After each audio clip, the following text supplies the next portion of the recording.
So I just want to talk about thoughts for a moment. Those kind of thoughts that are just running.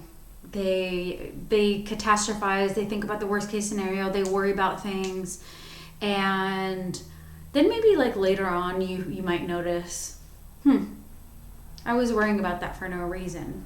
Those thoughts were taking me into a place that wasn't actually true.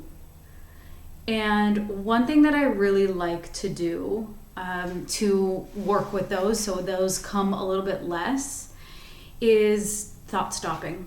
So it really is what it sounds like. You're just stopping the thought. Now, in those moments, that can be really hard to do because it feels like truth, right? And that could be an indicator of that we're too merged with our thoughts, that our thoughts are not separate from us.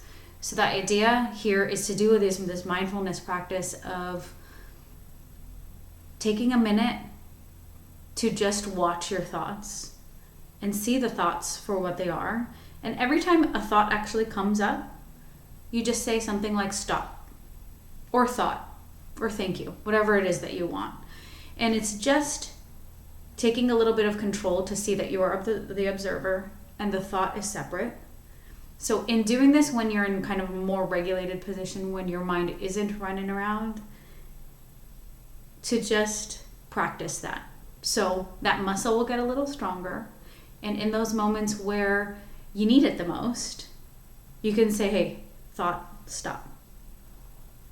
And that's just kind of one layer of being able to kind of restructure or grab hold of your thoughts. Because then there's another layer of, okay, now that I've stopped that thought, is there a way that I can reason with it? Can I bring in another part to see that I'm the observer, this is that thought, and maybe I could bring in some other kind of wisdom here?